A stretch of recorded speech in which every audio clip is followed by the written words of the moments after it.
d'une manière ou d'une autre de la situation togolaise en tant que Togolais. Je vous le dis cash, quelque part, nous sommes responsables de ce qui se passe actuellement au Togo, c'est vrai. Maintenant, il faut apprendre à oublier le passé. Il faut apprendre à transcender les erreurs du passé.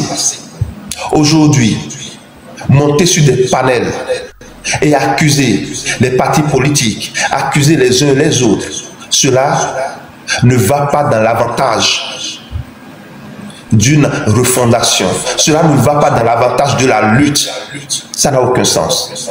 On a fait des erreurs du passé. On ne veut pas quitter une dictature pour une autre. À la chute de la dictature, aucun parti politique ne va s'imposer, on le sait. Il y aura une transition qui va organiser les élections et le peuple va choisir ses dirigeants. Donc là, le problème est réglé, chers amis. Nous devons apprendre à oublier le passé, s'il vous plaît. Je vous le demande ici, à genoux, oublions le passé. Oublions le passé. Mettons-nous ensemble. Parlons dans le même sens, dans la même voie. La fin de la dictature, la fin de l'oppression, une refondation nationale. C'est ça qui est important. On a fait des erreurs dans le passé, mais si nous devons chaque fois nous apitoyer sur cela, nous n'allons pas avancer. Cessons de nous attaquer les uns les autres. Ça n'a aucun sens. Les gens, je vous dis avant de monter sur ce live, monsieur Amos, des Togolais m'ont envoyé des messages et m'ont parlé d'une dame que je ne vais pas nommer ici, d'une dame et des messieurs. Ils m'ont dit, Joël, il faut faire attention à ces personnes. Elles montent sur ton live sous en main. Elles travaillent pour le régime RPT uni. Moi, ça m'a fait rire. Et peut-être que ces messieurs ou ces dames-là m'écoutent en ce moment. Je ne vais jamais m'inquiéter de qui que ce soit. Vous savez pourquoi? Parce qu'il n'y a pas intérêt à m'inquiéter. Du moment où nous parlons, la personne monte sur un live, dit, Joël, je suis pour la fin de la dictature. Joël, je suis pour la fin de l'oppression. Je veux que le peuple togolais se mobilise le 8 décembre pour chasser le dictateur togolais. Mais écoutez, vous me dites de m'inquiéter de cette personne. Mais ça n'a aucun sens. Cette personne... Voilà, je ne vous coupe pas. Ça commence déjà par cette commérage politique. Je pense que Radio Avolté vit la même situation que vous. Nous sommes une radio. Du moment où un compatriote vient ici et parle de l'engagement, nous avons ouvert nos micros à tous les Togolais, qu'ils sont même d'unir, on s'en fout. Mais s'ils sont dans notre ligne éditoriale, s'il n'est pas dans notre ligne éditoriale, on va couper cette personne rapidement que possible. Alors, les gens vont me dire, oui, à cause de cette personne, moi, je ne viendrai plus écouter Radio Avolté. Alors, je ne nous comprends plus Togolais, hein. Franchement, et moi, en tout cas, moi, je profite pour faire cette mise au point.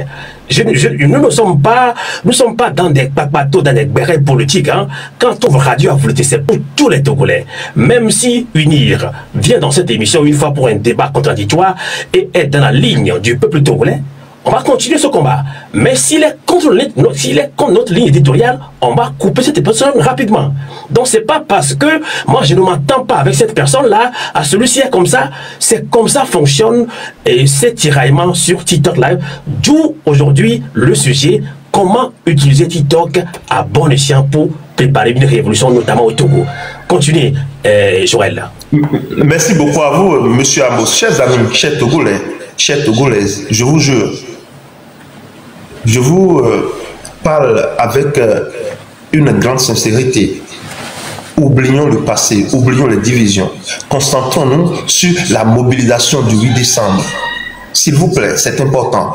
Vous voyez, moi, mon appel aux uns aux autres, c'est comment faire sur ceux qui sont sur le terrain. Puisque vous le savez, la dictature est tellement féroce que c'est difficile, très difficile même, de faire des mobilisations, de faire des sensibilisations, de passer de maison en maison pour parler aux gens, pour mobiliser les gens. Mais nous pouvons le faire dans la discrétion. Voyez-vous, il faut passer l'information. Oublions le passé. Telle personne a fait ceci hier, telle personne a fait cela hier. Oublions cela et avançons. S'il vous plaît, c'est important. Vous savez, j'ai été approché par des enseignants, des fonctionnaires togolais qui m'ont expliqué une situation. Ils m'ont dit, Monsieur Joël, tu sais, pourquoi les responsables des groupes syndicaux aujourd'hui au Togo n'arrivent pas à s'exprimer, à sortir pour accompagner les luttes? Paraît-il que dans le passé, merci beaucoup à vous, Madame Jackie, ils avaient fait des mouvements et le gouvernement les a intéressés à quelque chose. Je pense que pour les enseignants, on leur avait promis 19 000 ou bien 22 000, un truc comme ça, par an, non? 22 000, un truc exceptionnel quoi. 22 000 ou 19 000 par an. Et ils ont signé, ils ont reçu. Et dans leurs accords, à partir du moment où ils acceptent cela, ils n'ont plus le droit de sortir, de faire des mobilisations, des mouvements contre le régime. Et le monsieur m'expliquait que oui, c'est à cause de ça qu'aujourd'hui c'est compliqué, c'est difficile pour eux de sortir. Or, la situation des enseignants aujourd'hui au Togo est vraiment très compliquée, très difficile. Mais ils ont signé. Et c'est ce que nous faisons, voilà l'erreur que nous faisons la plupart du temps avec les régimes dictatoriaux. Nous, lorsque cela va dans notre avantage, on accepte, on signe. Alors qu'il ne faut jamais négocier avec quelqu'un qui a usurpé le pouvoir d'État. Il ne faut jamais collaborer avec quelqu'un qui a usurpé le pouvoir d'État. Et comme nous l'avons fait dans le passé, nous pouvons corriger ça aujourd'hui à travers cette mobilisation pour une refondation. Cessons de nous diviser. Aujourd'hui, les uns et les autres doivent travailler pour la mobilisation du 8 décembre. Comment faire pour que les responsables syndicaux qui sont sur le terrain, comment faire pour que les leaders, tout le monde puisse accompagner cette mobilisation du 8 décembre? C'est ça. Et lorsque vous ne pouvez pas attaquer les gens, les insulter et leur demander en retour de parler ouvertement et de dire que nous accompagnons cette lutte. Lorsque vous insultez les gens, c'est vous qui divisez le mouvement. Et en divisant le mouvement, vous aidez la dictature et non le peuple togolais. Lorsque vous insultez, entre nous-mêmes on s'insulte sur les réseaux sociaux, c'est que nous ne travaillons pas pour la libération du Togo, mais nous travaillons pour renforcer la dictature. Vous savez, lorsque vous avez quelque chose contre quelqu'un, vous pouvez parler avec la personne dans son inbox de façon privée et vous allez vous entendre. Vous savez, on n'a pas besoin d'exposer ça devant 500 personnes, 1000 personnes, 3000 personnes. Non. Et il y a quelque chose. Vous savez, nous ne sommes pas là pour diviser les Togolais. C'est vrai, moi, j'ai des racines togolaises, je vous assure. Mais aujourd'hui, je suis béninois. Voyez-vous, je ne peux pas créer la division entre les Togolais. C'est pour ça que je dis toujours, on n'a pas besoin de créer une lutte entre la population et l'armée. Parce que ce que vous devez comprendre, ces jeunes militaires qu'on envoie sur le terrain pour opprimer les gens, pour bastonner, ils sont également victimes de ce système. Je vous dis, ces militaires qu'on envoie, ils sont également victimes de ce système. Comment faire pour adoucir leur cœur? Comment faire pour les aider à changer leur état de conscience? Chers amis, mobilisons-nous. Chacun n'a qu'à se doter du drapeau national togolais. Ceux qui sont en train de s'organiser sur le terrain doivent tout faire pour que la mobilisation doit se passer en un seul point. Il ne faudrait pas que les gens soient dispersés. En tout cas, c'est ma proposition. Vous allez analyser ceux qui travaillent sur le terrain. Il faut que la mobilisation se fasse en un seul point. Une marée humaine. Je vous dis, tous les Togolais sortent en un seul point avec le drapeau togolais en main, en chantant l'hymne national, dans la paix, en se tenant les mains. Gardons-nous les mains en l'air, on se garde et puis on chante l'hymne national avec le drapeau national de façon pacifique. Et tant que cette dictature ne va pas tomber, nous n'allons pas quitter les rues de Lomé. Mobilisons-nous. N'organisons pas de petits groupes dans des quartiers, mais ça, c'est rapide. Les gens vont bastonner les gens. Et ceux qui sont qui sont au devant de la scène, la cotisation du GoFundMe, il faut beaucoup utiliser pour que les médias internationaux puissent relayer suffisamment l'information. Il faut que les caméras soient braquées sur le Togo le 8 décembre pour que le monde entier puisse voir que le peuple togolais est un peuple civilisé, que c'est un peuple non violent, c'est un peuple pacifique qui ne réclame que la libération de son pays. Parce que nous ne pouvons pas faire la guerre entre nous. Nous ne sommes pas des terreaux, nous sommes des gens civilisés.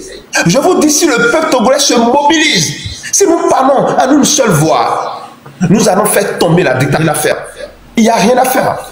Tout à fait. Donc, je vous demande, nous ne pouvons pas organiser des lives, nous ne pouvons pas organiser des panels sur les réseaux sociaux et nous insulter, nous diviser, Ce n'est pas bien. La division renforce la dictature, ne l'oubliez jamais. La dictature est renforcée par la division des Togolais. Si le peuple togolais est uni, je vous dis, il y a très longtemps, la dictature serait à terre. Tout à fait. La division nourrit la dictature. En tout cas, merci beaucoup à vous, M. Amos. Merci pour votre développement. Vous avez purgé presque mes questions, mais ça va revenir. Alors, puisque ce débat se fait également avec vous qui tapotez, merci beaucoup pour vos cadeaux, pour vos tapotages également.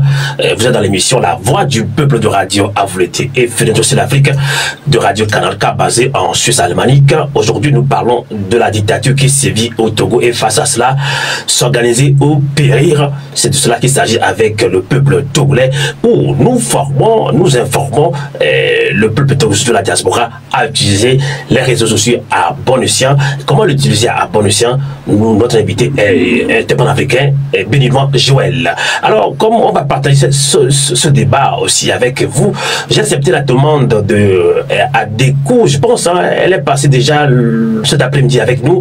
Adékou, bonsoir ou bonjour depuis ta position. Ton micro, Adékou. Ah là là, donc je ne pense pas qu'elle me reçoit. Alors, si elle n'est pas encore disponible, alors je vais continuer. Hein, donc vous non, mais elle est en direct. Madame Adékou est là, je la vois. Mais je pense que son micro n'est pas actif. Ok. Bonsoir, Adékou. Oui, bonsoir mes frères, bonsoir les combattants. Merci. Merci. Merci beaucoup, Monsieur Joël. Je pense que notre frère Joël a tout dit et je voulais juste rajouter un tout petit peu parce que les grands ont déjà tout dit. Nous, les grands, ils ont déjà tout dit. Je pense que moi, je voulais adresser à nos militaires, nos frères militaires, nos papas militaires, nos maris militaires et nos tontons militaires. Je sais très bien qu'ils sont aussi en otage.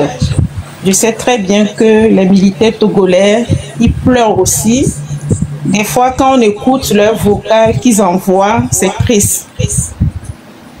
Un frère militaire qui dit que si un militaire décède au Togo, on donne 120 000 pour l'enterrement. C'est triste pour quelqu'un qui se donne sa vie, son âme, tout pour son pays et que si la personne la décède, il a droit 120 000. C'est vraiment horrible. Donc mes frères militaires, nous savons très bien ce que vous en subissez. Mais ce que nous nous demandons seulement, on a besoin de vous à nos côtés. On a besoin de vous pour libérer le Togo. Parce que seuls, nous ne pouvons pas libérer le Togo. Et vous êtes conscients que seuls, nous ne pouvons pas libérer notre pays. C'est la raison pour laquelle on vous fait appel de venir à nos côtés le 8 décembre pour qu'on puisse libérer notre Togo pour le bien de tout le monde, y compris vos enfants, vos femmes, vos descendants. et qui compris le Togo. Je voulais aussi en venir pour demander aussi la libération totale des prisonniers politiques qui sont aujourd'hui dans une situation déplorable au Togo et qu'on nous fait croire comme si tout va bien. On sait tout ce qui se passe au Togo. Et aujourd'hui, je pense que nous n'avons plus peur de s'exprimer. Nous n'avons plus peur de dire ce qui est dans nos cœurs, ce que nous voulons dire. Et je fais un appel aussi à toutes les blogueurs, à toutes les influenceurs togolais et toutes les influenceurs, toutes les personnes qui plaident pour la cause de la justice dans le monde, de se rejoindre en nous pour qu'on puisse soutenir ensemble le Togo pour la libération de notre pays. Je demande grand pardon à nos frères, nos sœurs qui ont déjà leur colère en eux, de faire en sorte de ne pas venir s'exprimer dans les réseaux sociaux pour gâcher notre combat. Parce que ça peut emporter le combat. Quand moi je vois souvent les mêmes personnes qui se sont mis ensemble dès le début pour dire nous allons libérer le Togo, ces mêmes personnes se querellent, s'insultent et publiquement ils mettent des vidéos, des photos d'eux. Ce n'est pas bon mes frères. C'est comme si vous êtes en train de donner la force à ces dictateurs de nous mépriser. C'est comme si vous n'avez rien à foutre de vos frères, de nos mamans qui pleurent à Sigamé. C'est comme si vous êtes content des mamans qui meurent dans les hôpitaux. Mes frères togolais, mes soeurs togolais, laissons les querelles de côté, laissons les petits querelles ou bien l'autre m'a fait quelque chose, laissons de côté. C'est un peu comme ce que notre frère Jérôme a dit tout à l'heure. Que le combat, si vous avez une conviction politique, ou bien si vous êtes en train de dire que je fais parce que j'ai un tonton qui va être président, ou bien j'ai un tata qui va prendre la place de ministre, vous allez échouer. Il faut faire ce combat-là parce que je suis togolais, parce que j'ai envie que mes enfants un jour puissent s'exprimer, parce que j'ai envie que mes petits-enfants un jour puissent parler librement au Togo. Aujourd'hui au Togo, on ne peut pas parler librement. La seule chose que tu peux dire au Togo librement, si tu dis quelque chose au contraire de cela, là, tu n'existes plus. Mes frères, si vous êtes vraiment pour cette lutte, mes soeurs, si vous êtes vraiment pour cette lutte et que vous dites que c'est pour vous, c'est pour les Togolais, laissez tout ce qui est l'intérêt de côté. Et également aussi, ne suivez pas un leader politique pour faire ce combat-là. Faites le combat pour nous-mêmes. Si vous suivez un leader politique, imaginez, on dit le 8, on va sortir. Et ce leader politique vous dit non, ça veut dire le truc est mort. Ne suivez pas les leaders politiques. Faites votre combat parce que vous voulez vous-même être libérés. Vous voulez sortir dans cet emprise qu'on nous a mis depuis des décennies.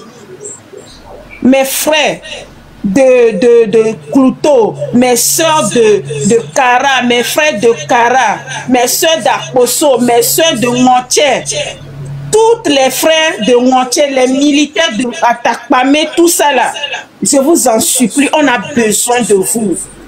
On sait très bien que vous souffrez, mais à cause de honneur, vous êtes là, vous voulez protéger. Vous pleurez, on voit votre pleur. On écoute les vocales que vous envoyez tous les jours. Et vous ne voulez pas aider le Togo, vous ne voulez pas qu'on libère notre Togo. Togolais, Togolaises, les mamans de Asigame, je sais que vous êtes fatigués, mais quand on va lâcher, c'est là on va tous tomber. C'est au moment qu'on est fatigué là. C'est en ce moment nous devons redémarrer notre voiture. C'est le moment quand tout le monde dit que tout est fini pour nous là. C'est en ce moment-là qu'on doit vraiment faire pour épater les gens qui disent que c'est fini pour la révolution togolaise. Togolaise. Mes frères togolais, je vous en prie,